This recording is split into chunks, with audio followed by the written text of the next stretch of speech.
नौवीं पंचवर्षीय योजना 1997 और 2002 तक चली। इसमें पीएम कौन थे? तो अटल बिहारी वाजपेयी थे। इन्होंने गरीबी को पूर्ण उन्मूलन यानी कि गरीबी को पूर्ण तरीके से हटाने पर जोर दिया इन्होंने। और 1998 में पोखरण ऑपरेशन की शुरुआत इन्हीं के टाइम में हुआ था। ऑपरेशन शक्ति के नाम से उसको जाना जाता है। और 1998 में राष्ट्रीय राज्य जलमार्ग विकास योजना की भी शुरुआत हुई। और 1999 में कारगिल युद्ध भी इसी नौवीं पंचवर्षीय योजना में स्टार्ट हुई थी। 2001 से लेकर 2002 तक सर्व शिक्षा अभियान की भी शुरुआत हुई थी, सर्व शिक्षा अभियान की। और 25 दिसंबर 2002 को द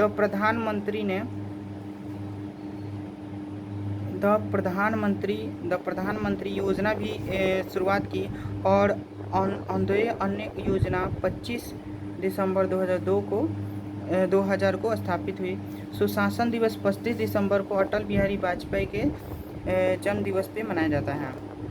उसके बाद 10वीं पंचवर्षीय योजना 2002 से 2007 के बीच में चली। इसका लक्ष्य था समावेशी विकास करना। क्या करना? इसका लक्ष्य क्या था? समावेशी विकास करना, यानी कि सभी धर्म जाति लोग विकास को मतलब विकास करना इसका उद्देश्य था। 10वीं पंचवर्षीय योजना 2002 से 2007 के बीच में। 2005 में क्या हुआ था? मनरेगा आया था। मनरेगा जिसका फुल फॉर्म होता है Mahatma Gandhi national rural employment guarantee act. इसमें कितना 100 दिनों के लिए क्या दिया जाता था? 100 दिनों के लिए रोजगार दिया जाता था। इसका उद्देश्य था गरीबी उन्मूलन, यानी गरीबी को पूरी तरह हटाना। और 80 मिलियन लोगों को रोजगार देना और क्षेत्रीय असमानता को कम करना। 2007 इसी 10वीं पंचवर्षीय योजना में 2007 तक शिक्षा और वेतन दरों के क्षेत्र में लैंगिक अंतर को कम करने पर जोर दिया। तो 10वीं पंचवर्षीय योजना में लैंगिक अंतर को कम करने के लिए क्या किया? जोर दिया गया। उसके बाद आता है 2005 में ही जेंडर बजट, यानी कि लैंगिक बजट इसे कहा जाता है। उसके बाद 11वीं पंचवर्षीय योजना 2007 और 2012 में आया। तो उसी समय 2009 में ही RTI राइट टू एजुकेशन आया, जो 2010 में क्या हो इसे लागू किया गया। इसमें राइट टू एजुकेशन में 6 से 14 वर्ष बच्चों को शिक्षा देने का मतलब इसमें लक्ष्य रखा गया। इसका विषय क्या था? तीव्र और अधिक समावेशी विकास। इसका भी क्या था? इंक्लूसिव ग्रोथ, यानी कि सभी जनजाति धर्म को समान रूप से क्या करना? विकसित करना। इसमें क्या था? इसका लक्ष्य था। उच्च शिक्षा में नामांकन बढ़ाने के लिए उद्देश्य में महत्वपूर्ण भूमिका इसका था, यानी कि 11वीं पंचवर्षीय योजना का उच्च शिक्षा प्रदान करना था। उसके बाद उद्देश्य क्या था? पर्यावरण स्थिरता और लैंगिक असमानता में कमी करना।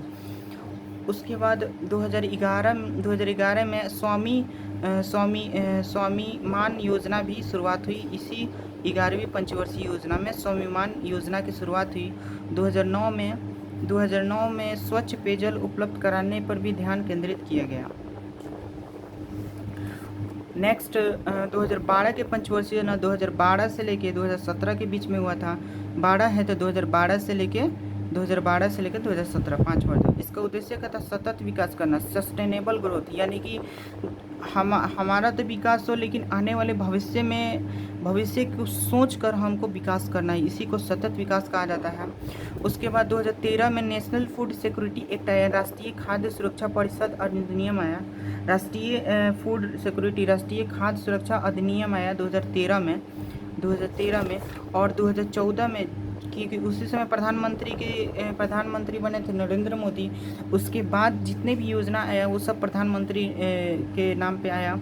तो प्रधानमंत्री जनधन योजना भी, जिसे PMGJDY कहा जाता है।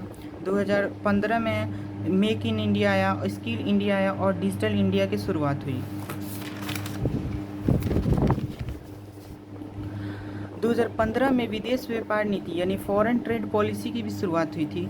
और इस 12वीं पंचवर्षीय में कार्य था कि 1 मिलियन हेक्टेयर हरित आवरण यानी कि ग्रीन कवर को बढ़ाने और गैर कृषि क्षेत्र में नए अवसर पैदा करने की शुरुआत की गई।